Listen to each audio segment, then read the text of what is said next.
안녕하세요. 승리한 가정연어. 오늘은 히브리서 8장 1절에서 13절까지의 말씀입니다.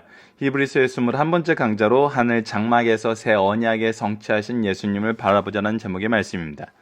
승리한 삶은 말씀 중심 예배 중심의 성경 전문 교사를 양성하기 위해서 만들어진 성경 공부 교재입니다. 승리한 삶은 2016년 10월 히브리서 1장에서 8장까지의 말씀을 보고 있습니다.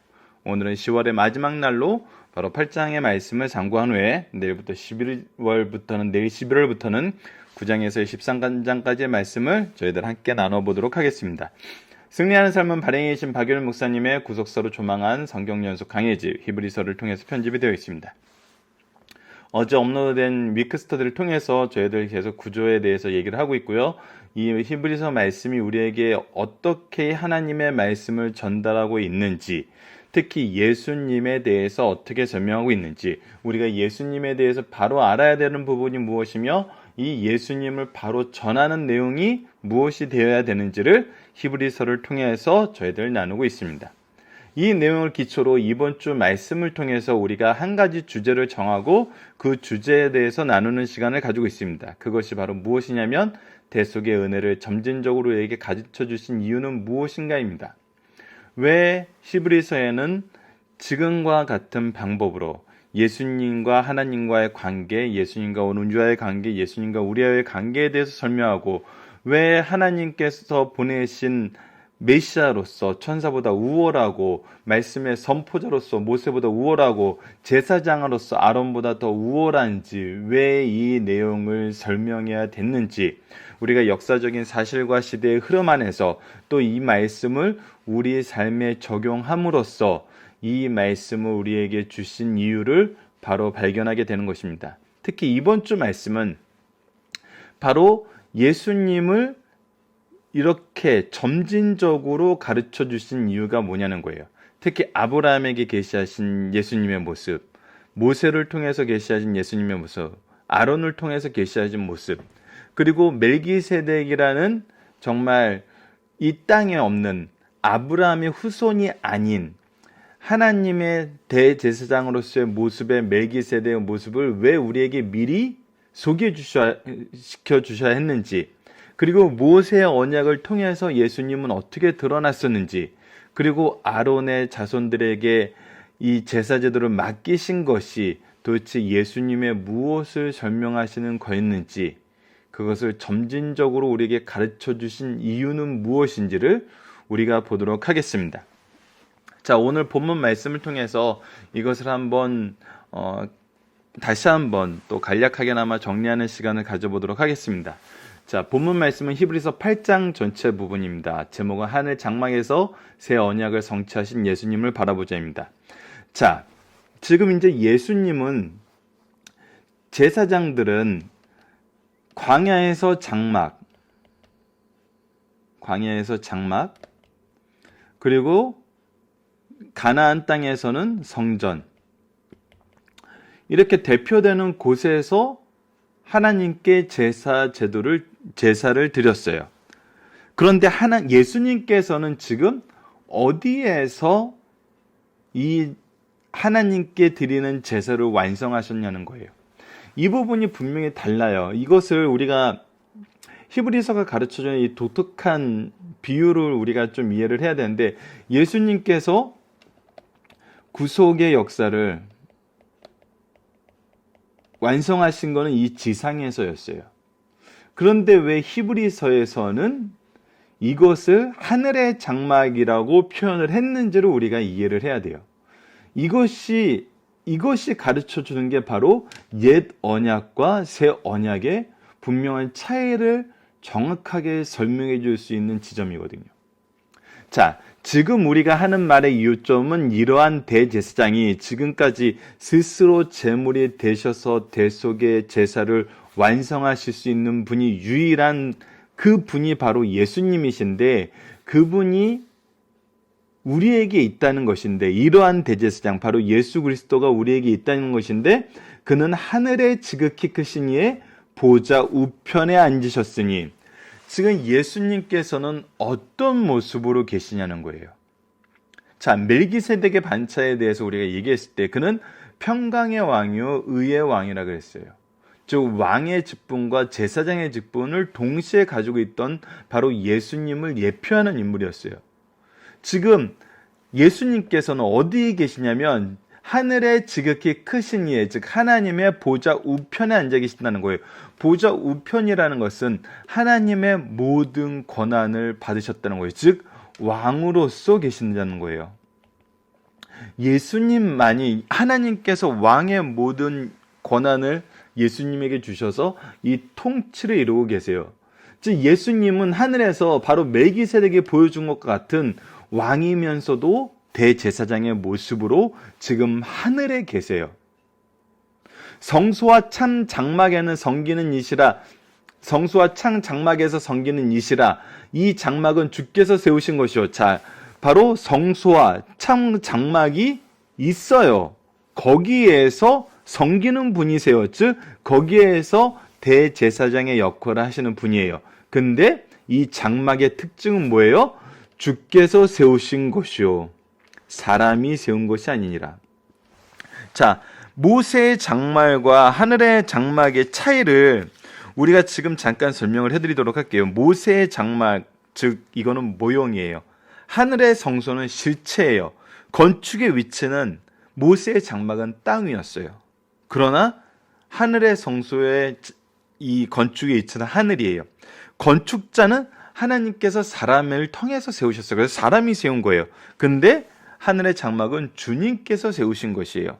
건축 방법은 손으로 지은 성소예요.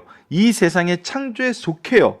하지만 하늘의 성소는 손으로 짓지 아니한 성소이고 이 세상 창조에 속하지 않는다는 거예요. 건축의 조감도는 모세의 장막은 모든 식양을 하나님의 지시하심으로 지었어요. 하지만 하늘의 성소는 하나님께서 그림자 모형으로 미리 예표하신 그것이지만 하나님께서 직접 지으셨어요. 평가는 모세의 장막은 모형과 그림자이고 하늘의 성소는 참 장막이고 더 크고 온전한 장막이라는 거예요. 자, 이러한 차이가 있는 하늘의 장막을 지금 설명하고 있어요. 그래서 예수님의 대제사장의 이 사역을 우리로 하여금 분명히 이해하게 만들고 하나님의 구속의 역사가 땅에 속한 어떠한 것에 의해서 좌우되지 않는다는 거예요. 오직 하나님의 뜻 안에 온전히 하나님께서 이루셨다는 거예요. 우리의 공로가 들어갈 여지가 없어요. 자, 계속해서 봅시다. 3절. 대제사장마다 예물과 제사 드림을 위하여 세운 자니 그러므로 그도 무엇인가 드릴 것이 있어야 하니라. 즉 예수님께서도 하나님께서 세우신 대제사장의 이 역할을 예수님도 하세요. 그런데 4절을 봅시다. 예수께서 만일 땅에 계셨더라면 제사장이 되지 아니할 것이니 그러나 예수님께서 땅에 거셨더라면 대제사장이 될 필요가 없어요. 왜 그러냐면 이는 율법에 따라 예물 드리는 제사장이 있습니다. 이 땅에서 드리는 제사는 하나님께서 하늘에 있는 이 제사를 예표해서 예수 그리스도의 제물 대신과 대제사장 대신과 왕 대심을 미리 알려주기 위해서 만들어 놓은 거예요. 그래서 이 땅에서 이루어지는 게 아니에요. 구원은 땅에서 이루어지는 게 아니에요. 구원은 땅에 있는 사람으로 이루어지는 것이 아니에요. 그렇기 때문에 예수님께서는 제사장이 되실 필요 없어요. 땅에 있는 그 성전에서 그 제사를 위한 거였더라면. 그리고 땅에 있는 그 성전에서 그 제사가 무엇을 이룰 수 있는 제사가 아니었다는 거예요. 자, 그래서 5절. 그들이 섬기는 것은 하늘에 있는 것의 모형과 그림자라. 이거는 분명히 얘기하지만 모형과 그림자일 뿐이에요. 실체가 아니에요. 모세가 장막을 지으려 할 때에 지시하심을 얻은 것 같이 조금 전에 그 차이를 얘기해줬던 것처럼 하나님의 지시하심을 얻어서 모세를 통해서 이 장막을 짓게 하셨어요. 이르시되 산과 모든 것은 산에서 내게 보이던 본을 따라 지으라 하셨느니라. 분명히 하나님께서 명령하셔서 그 본을 따라 지었어요. 그러나 이제는 그는 더 아름다운 직분을 얻었으니 하지만 예수님께서는 더 아름다운 직분을 얻었는데 그는 더 좋은 약속으로 세우신 더 좋은 언약의 중보자세요. 분명한 거는 땅에서 이룰 수 없는 거였다는 거예요. 인간을 통해서 이룰 수 없는 거였다는 거예요. 온전히 하나님께서만 이루실 수 있고 그 모든 조건을 충족시키신 예수님을 통해서만 얻을 수 있었다는 거예요. 그래서 그것을 더 좋은 약속으로 세우신 더 좋은 언약이고 일의 중보자 되신 예수님을 얘기하고 있어요. 저 첫 언약이 무음하였더라면, 만약에 첫 언약을 통해서 우리가 무음하여 죄에서 탈출할 수 있었고 죄의 모든 값을 치를 수 있었더라면, 아니면 더 나아가서 이 죄를 짓지 않았더라면 둘째 것을 요구할 일이 없으려니와. 예, 하지만 그렇지 못했잖아요. 그래서 둘째 것이 필요했어요. 그들의 잘못을 지적하여 말씀하시되 주께서 이르시되 볼지어라 날이 이르리니 내가 이스라엘 집과 유다 집과 더불어 새 언약을 맺으리라. 또 주께서 이르시기를 이 언약은 내가 그들의 열조의 손을 잡고 애굽 땅에서 인도하여 내던 날에 그들과 맺은 언약과 같지 아니하도다. 분명히 그들에게 새 언약을 맺었겠다 얘기했고 그것이 애굽에서 인도하여던 날에 맺은 그 언약과는 다른 언약이라는 거예요. 그들은 내 언약 안에 머물러 있지 아니하였으므로 내가 그들을 돌보지 아니하였노라.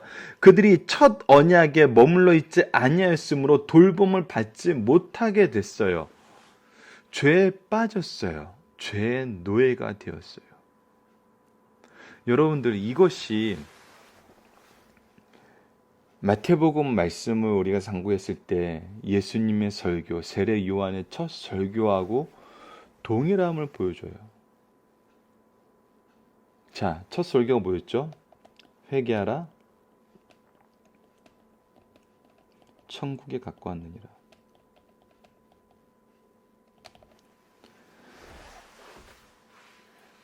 무음하지 못했기 때문에 회개해요. 내 언약에 머물러 있지 못했기 때문에 회개하라 그래요. 이 회개의 역사를 통해서, 이 회개는 근데 그냥 우리가 할 수 있는 게 아니었어요. 무엇이었어요? 임마누엘 대신 예수님의 임재 앞에, 즉 하나님의 임재 앞에 있을 때 우리가 죄를 자복하게 돼요. 여러분, 이 구속사의 놀라운 이 장치들을 우리가 말씀을 통해서 계속 반복적으로 설명해 주고 있어요. 그래서 10절을 보면 또 주께서 이르시되 그날 후에 내가 이스라엘 집과 맺은 언약은 이것이니 내 법을 그들의 생각에 두고 그들의 마음에 이것을 기록하라. 나는 그들에게 하나님이 되고 그들은 내 백성이 되리라. 이것을 통해서 천국 백성을 삼아 주신다는 거예요. 새 언약을 통해서. 또 각각 자기 나라 사람과 각각 자기 형제를 가르쳐 이르기를 주를 알라 하지 아니할 것은 더 이상 이것이 감춰져 있는 것이 아니라는 거예요. 더 이상 우리가 막 강조해서 막 꺼집어내서 보여줄 것이 아니에요. 그들이 작은 자로부터 큰 자까지 다 알미니라. 이것은 이미 선포된 내용이고 이미 우리에게 임한 구원의 나라예요. 천국이에요. 그 모습이 어때요? 내가 그들의 불의를 긍휼히 여기고 그들의 불의에 대해서, 이 불의가 해결된 게 아니에요. 불의가 고쳐진 게 아니에요. 그들에 대해서 긍휼히 여기고 그들의 죄를 다시 기억하지 아니하리라 하셨느니라. 이것을 예수님께서 직접 제물에 대해서 속죄하셨기 때문에 기억하지 않으세요. 없어졌어요. 새 언약이라 말씀하셨음에, 그래서 이것을 새 언약이라고 말씀하셨어요. 첫 것은 낡아지게 하신 것이니 낡아지고 쇠하는 것은 없어져 가는 것이니라. 낡아지고 쇠하는 것의 의미가 뭐예요? 무음하지 못해요. 내 언약에 머물러 있지 못해요.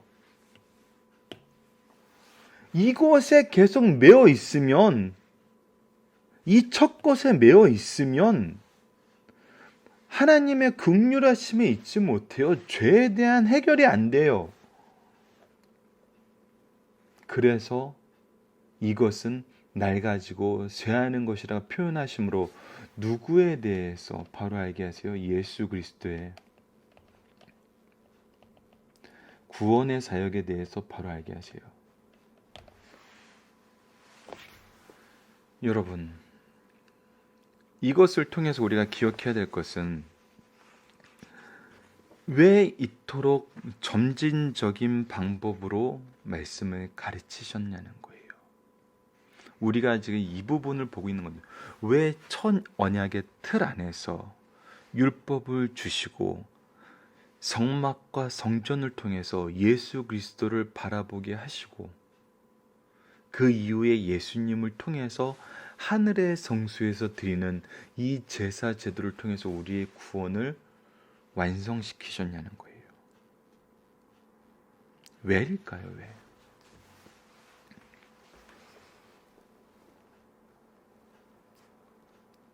이것은 죄의 장막이 우리를 끊임없이 하나님께로부터 멀어지게 하고 하늘에 대해서, 하나님에 대해서 눈이 멀게 하였기 때문이에요. 여러분들, 우리가 아브라함부터 시작된 이 믿음의, 이스라엘 민족의 믿음의 여정을 보면은 정말 그것이 너무나 분명하게 드러나요. 간략하게 설명하면은, 간략하게 이제 율법에 대해서 설명하기 앞서 여러분들이 가나안 땅에 대해서 설명하면은 이 지상의 나라와 하늘 나라를 사모하게 하시는 하나님의 장치를 우리가 볼 수 있어요. 율법에 대해서는 우리가 이 이후에도 좀 나눌 기회가 있어서 이 땅에 대한 개념으로 한번 설명을 해볼게요. 예굽에서 노예되었던 이스라엘 민족, 광야에서 40년간 방황하던 이스라엘 민족, 그 민족에게 하나님의 나라는, 그들의 안식하는 장소는 약속된 가나안 땅이었어요. 여호수아를 통해서 가나안 땅에 들어가고 만나 메추라기가 끊치면서 그들이 그 땅에서 얻은 소산물로 하나님께 감사제도를, 제사를 드릴 수 있었어요. 그러나 그 나라는 여전히 불안정했어요. 완성되지 않았어요. 가나안 땅은 외세의 침략을 받기에 너무나 최적화된 장소였어요. 많은 역사학자들이 얘기하는 것처럼 나일강부터 시작해서 유프라테스강, 티그리스강까지 이루어지는 이 반달 모양의 녹초지를 차지하기 위해서 제국들이 끊임없이 전쟁을 하는 그 길목에 하나님께서 이 약속의 땅을 세우셨어요. 이들이 안식을 얻게 되고 그들의 나라에 대한 개념을 세운 것이 바로 다윗왕 때예요. 그리고 그 다윗왕 이후에 솔로몬 때 성전 제도가 완성되면서 비로소 가나안의 안식을 경험하게 돼요. 자, 그런데 하나님께서 처음에 주셨던 구원의 내용이 계속 그들에겐 하나님은 구원의 하나님이었어요. 예굽에서 이끌어낼 때부터, 엄밀히 말하면 하나님은 아담의 실패 이후에는, 죄 이후에는 그 다음부터는 구원의 하나님으로 그분을 계속 소개하고 있어요. 이 구원의 유일한 통로로서. 하지만 이 구원에 대한 개념을 무엇으로 두고 있냐면 이 지상의 것으로 두고 있어요. 하나님의 백성으로의 삶이 아니라 이 지상에서 유일무이한 존재로서의 삶을 꿈꾸게 돼요. 그러니까 하나님의 통치 영역을 얼마나 넓은지를 이 죄의 문제가 우리를 계속 걸고 넘어지면서 확장시키지 못하게 만들어요. 이 세상의 창조주 하나님이 가지신 이 통치 영역에 우리 인간이 어떤 존재였는지 이미 모세 오경을 통해서, 창세기를 통해서 소개하신 그것이 무슨 의미인지를 깨닫지를 못해요. 그래서 유대인들은 이 땅의 안식에 만족하면서 이 땅에 안식을 주신 하나님의 축복이 오히려 그들을 타락으로 이끄는 그런 가난한 삶이 시작돼 버려요. 그래서 나라는 분단되고 나라는 결국 망해요. 여러분들, 그리고 나서 그 나라가, 그 지역이 현대까지도 완전한 회복이 이루어지지 않고 있어요. 제 개인적인 견해로는 이스라엘 국가가 회복됐지만 땅으로서의 회복이 하나님께서 다시 허락해 줄 거라고는 성경적으로 봤을 때는 좀 어려운 면이 있어요. 왜냐하면 1차 성전 이후에 2차 성전으로 이어지면서 그들의 땅은 계속 외세의 침략을 받습니다. 한 번도 그들이 완전한 소유를 이룬 적이 없어요. 그러면서 소선지서를 통해서 하나님께서 그들의 종들을 통해서 선언하시는 것이 무엇이냐면,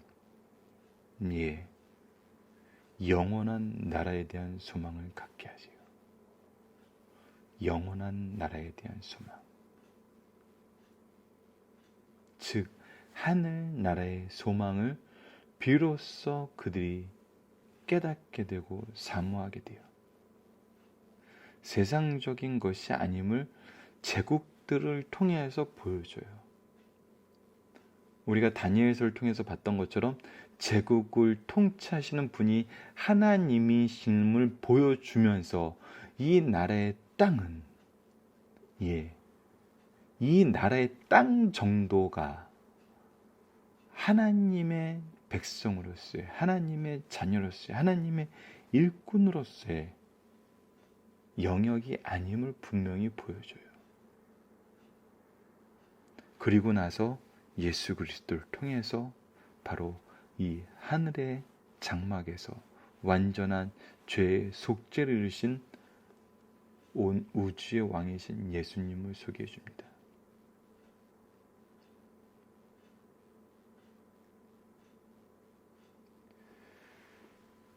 여러분들, 이것은 정말 놀라운 인도하심입니다. 정말 여러분들, 우리가 자녀에 대해서 볼 때 자녀들이 내가 지금 아는 것을 자녀들이 알면은 정말 얼마나 이 커뮤니케이션이 잘 되겠어요. 근데 우리가 어린 시절에 항상 경험하는 게, 저도 경험했지만 부모님이 저에게 얘기하는 것이 이해가 안 돼요. 도대체 납득이 안 돼요. 받아들여지지 않아요. 그때 지혜로운 부모들이 우리에게 보여준 모습이 뭐냐면, 자꾸 자신을 낮추면서 우리의 눈높이에 맞추고 양보를 해요. 인내를 해요. 그래서 하나씩 이해하고 배울 수 있도록 옆에서 같이 해줘요. 이스라엘 민족의 역사를 보면 이것이 얼마나 하나님의 인내하심이 놀라운 줄을 보여줘요. 이 이스라엘을 통해서 구원을 완성하신 이후에 또 이것을 우리에게 적용하시기 위해서 하나님께서 얼마나 많이 인내하시고 이것을 성령을 통해서 역사하심으로 우리가 이 구원의 은혜를 깨닫게 하시는지, 우리가 지금 히브리서를 통해서 또 그 일부분을 확인하고 있어요.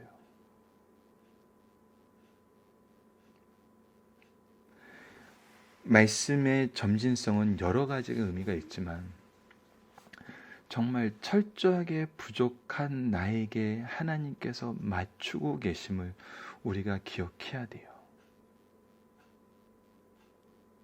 그러지 않고 또 나의 지혜와 나의 기준을 들이밀어서 하나님의 구원의 은총에 대해서 잘못 해석하면은 우리는 다시 죄의 제목을 늘릴 뿐이에요. 그래서 우리가 이 말씀을 좀 더 히브리서를 통해서 우리에게 주시는 교훈을 좀 더 구체적으로 이해하고 지상에서의 장막의 제도를 여전히 우리가 어떤 신앙의 기준으로 제시하는 그런 오류는 범하면 안 돼요. 오직 예수님을 바라보게 하고 예수님이 주시는 구원의 은총과 그분이 우리에게 주신 사명이 무엇이고 그 사명을 어떻게 하도록 가르치고 계시는지를 이스라엘 역사를 통해서도 볼 수 있어야 돼요. 참으시고 참으시고 낮추시고 결국은 모든 은은 예수님을 통해서 이루어질 수밖에 없음을 고백하게 하세요. 이것을 우리가 좀 더 깊이 있게 묵상할 수 있는 한 주 되었으면 합니다. 자, 우리에게 계신 대제사장 예수님은 지금 어디 계시나요? 예, 하늘에 계시고 보좌 우편에 앉아 계신다는 것은 바로 하나님께서 그분에게 왕권을 주셨다는 걸 의미하고 있습니다. 성소와 참 장막은 누가 세우신 것이나요? 이거는 주께서 세우신 거예요. 땅의 것으로, 땅의 능력으로, 땅의 사람들을 통해서 세우신 것이 아니에요. 땅에 있던 것은 무엇의 모형이나요? 바로 이 하늘의 성전의 모형이에요. 왜 이 모형을 가르쳐 주셨어요? 보고 발견할 수 있도록, 회개할 수 있도록, 예수 그리스도를 인정할 수 있도록. 처음 언약 이후에 왜 새로운 언약이 필요한가요? 우리가 무음하지 않기 때문에, 죄의 문제를 해결하지 못하기 때문입니다. 다섯 번째, 새 언약을 주신 것은 무엇에 근거하신 건가요? 바로 하나님의 언약에, 맹세하심에 근거한 거예요. 옛 언약은 왜 효력을 잃었나요? 예, 이것이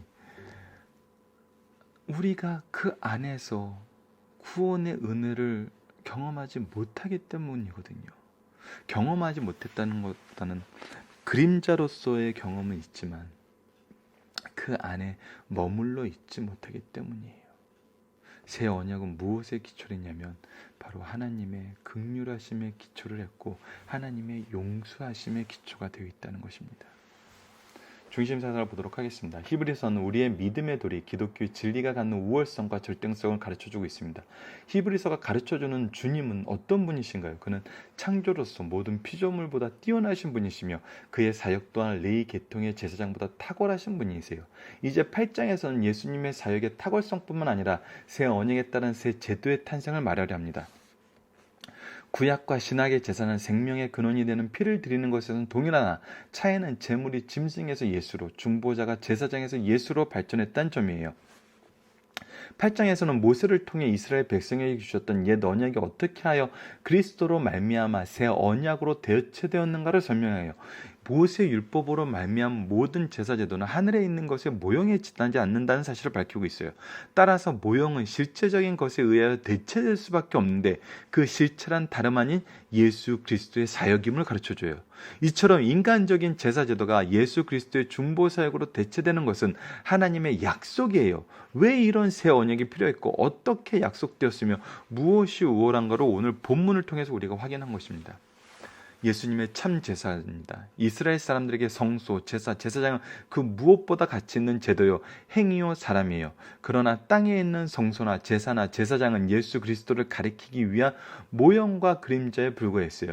이제 예수 그리스도의 안에서 더 좋은 것을 가르치기 위해 하늘에 있는 참 성소가 영원할 것이요, 실제적인 것임을 말씀해주고 있어요. 예수님의 참 제사는 단번에 자신을 드리러 온전한 제사로 드리셨어요. 또한 예수님은 참 제사장으로 우리를 온전히 구하시고 항상 살아서 우리를 위하여 간구하시는 온전한 제사장이라는 놀라운 사실을 가르쳐주는 말씀이에요.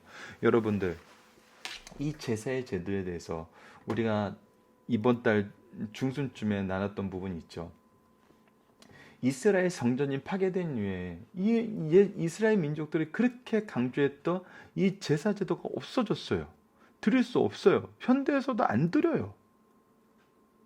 아니, 이렇게 중요하게 여겼던 제사를 안 드리고 이들은 어떻게 살고 있죠? 그것이 바로 이들이 새로운 유대교를 창시하면서 만들었던 그들만의 이론이라는 거잖아요. 이들이 참조했던 성경 구절이 호세아서 저번에도 설명드렸죠. 호세아서 14장 2절이에요. 다시 한번 읽어드릴게요. 너는 말씀을 가지고 여러 개 돌아 아래기를 모든 불의를 제거하시고 선한 바를 받으소서. 우리가 수송아지 대신에 입술의 열매를 주께 드리리이다. 이거는 앞뒤 문맥이 이제 수송아지를 드리는 제사가 없어도 되고, 입술의 열매인 기도로 대처됐다. 이게 아니에요. 이 뜻이. 예수 그리스도를 통해서 온전히 드린 제사를 얘기해요. 근데 이 한 구절의 근거에서 이들이 대처할 수 있는 기도문을 만들어요. 그래서 기도라는 건 하나님과의 관계에서 개인적인 건데, 이제 성경을 뛰어넘는 교리적인 그런, 물론 이들은 성경을 뛰어넘는다고 얘기는 안 해요. 하지만 그들이 이제 성경을 읽는 것보다 이 기도문 읽는 것을 더 중요시 여기는 그런 종교적인 행위로 지금 현대 유대교가 모습을 띠고 있어요.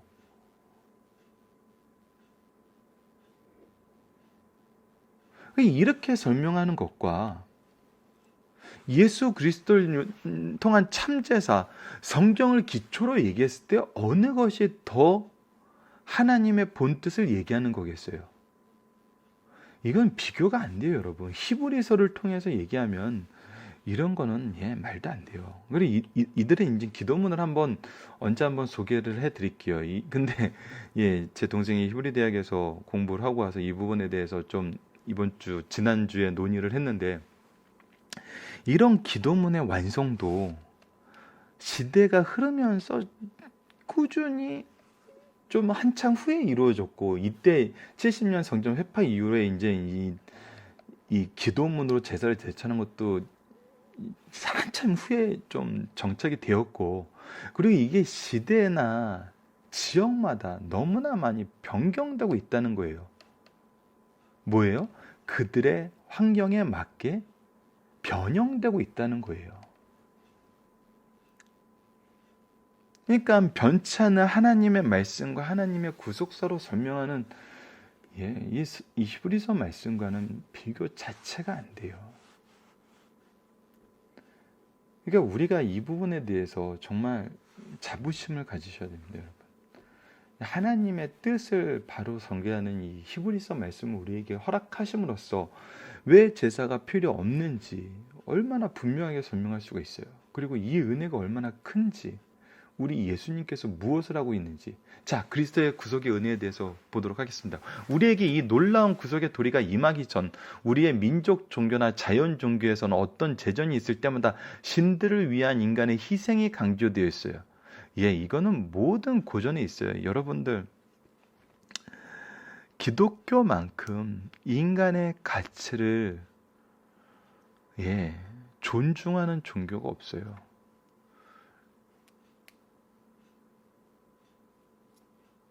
여러분들, 모든 것이 그냥 그들의 사상과 제도에 인간이 무릎 꿇기를 바라고 있지,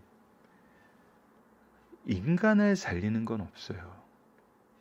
그러나 우리 성경 말씀은, 우리 기독교는 하나님이 무엇 하셨음을 보여줘요. 우리를 위해 하나님께서 예수님을 통해서 완전한 제사를 드린 이 내용을 지금 우리에게 가르쳐주고 있어요. 그래서 기독교가 사랑의 종교인 거예요. 예수님의 사랑이 있기 때문에 사랑의 종교예요. 예수님의 사랑을 가르쳐주지 않고는 우리가 사랑의 종교가 될 수가 없어요. 그러나 우리의 믿음의 도리는 주께서 인간의 몸을 입고 이 땅에 오셨으며 십자가상에서 우리를 대속하심으로 성취된 것이다. 우리의 희생을 요구한 것이 아니라 예수님 자신이 희생하심으로 이루신 것이라는 거예요. 이 땅 어디에서 이런 복된 약속과 은혜로운 축복을 받을 수 있습니까? 주님께서 우리를 위해 그토록 희생하셨다며 이제 우리가 주를 위해 충성할 차례임을 자연스럽게 가르쳐줘요. 주를 향한 충성이 무엇임을 예수님께서 설명해 주셨어요. 바로 영혼을 구하는데 나가라는 거예요. 이 복음을 전하라는 거예요. 그래서 하나님 사랑이 인간 사랑과 동일해요. 왜? 하나님께서는 하나님을 사랑하는 방법으로 무엇을 가르쳐 줬냐면 예수 그리스도가 우리를 얼마나 사랑하셨는지를 직접 경험하게 하심으로써 우리를 향한 하나님의 사랑을 보여주셨어요. 이 사랑을 하는 것이 하나님을 사랑하는 거래요. 그래서 하나님 사랑과 인간 사랑이 별개의 것이 아니에요. 그래서 예수님을 전하는 것이 우리의 삶의 최종적이고 최고의 목표이면서 의무가 되는 거예요. 능력이 되는 거예요. 자, 세 번째, 그리스도의 교회입니다. 예언된 새 언약이 예수님의 구속의 역사로 성취되다 옛 언약하에 있던 성전 제도는 폐지되었음을 선언해요. 이는 율법의 기능이 폐지되었다는 것이 아니에요. 율법의 기능은 있어요. 분명히 있어요, 여러분. 그러나 이 율법의 기능이 완성이라고 생각하는 이것은 잘못된 생각이에요. 그래서 이 기능은 폐지되었어요. 실제 율법화에서 제사가 이제 없어요. 없는 것이 유대인들이 주장하는 것처럼 자기네들이 이제 제사를 지낼 형편이 안 되니까 이것을 뭔가 대처하려고 말한 그것이 아니라 완성된 예수님의 제사로서의 폐지를 얘기해주고 있어요. 신약교회의 머리가 되므로 구약의 성전은 신약교회의 모형이요, 신약교회는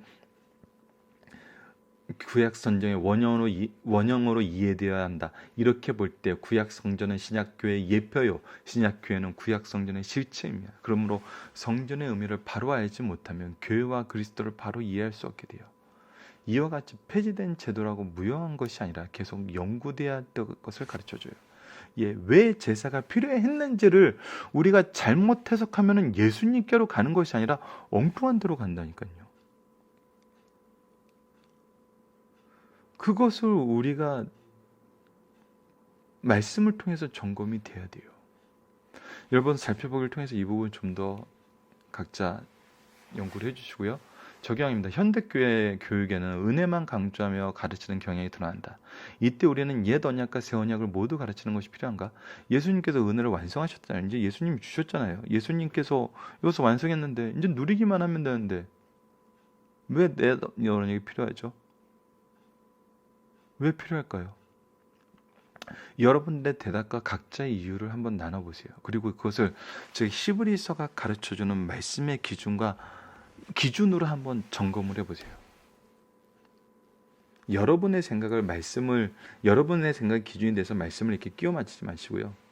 내 생각이 히브리서가 가르치는 내용과 일치하는지 한번 보시라는 거예요. 때로는 옛 언약을 더 강조하는 사람이 있어요. 그런 사람들도 돌아봐야 돼요. 왜 옛 언약을 강조하는지.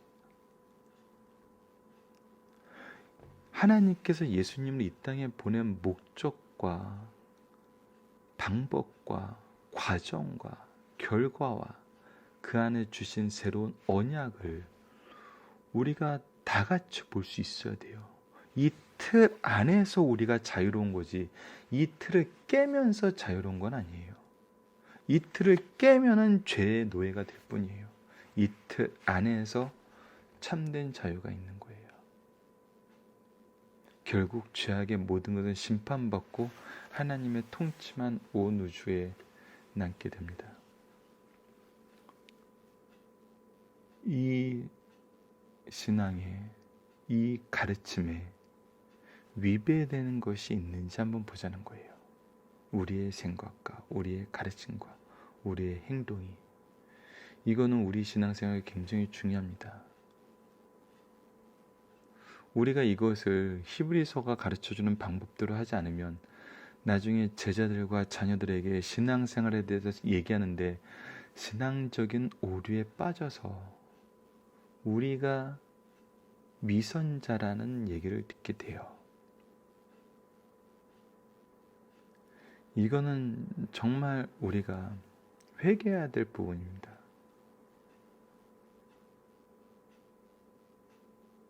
위선자라고 불리게 되는 경우는 대부분이 가르치지 않는 경우예요. 그 중에 일부가 잘못 가르쳤기 때문이에요. 예전에는 잘못 가르치는 게 많아서 그 부분에 대해서 우리의 부모님 세대는 굉장히 주의를 많이 주셨어요. 근데 요즘 저희 세대는 가르치지 않는 게 문제가 되는 것 같아요. 근데 가르치면 됩니다. 바르게 가르치면 돼요. 그래서 이것을 한번 적용하기 문제를 통해서 점검해 보시길 바랍니다. 말씀을 기초로 기도하기를 통해서 마치겠습니다. 하나님, 히브리서를 통해 주신 말씀의 은혜와 지혜, 질서, 예수 그리스도에 대해서 우리로 하여금 바로 이해하고 바로 믿고 바로 가르치게 하여 주소서. 때로는 우리가 이 일을 뒤로 미루고 있게 되나 하나님께서 끊임없이 말씀으로 깨워주셔서 우리로 이 사명을 끝까지 감당할 수 있도록 도와주소서. 예수님 이름으로 기도드립니다. 아멘.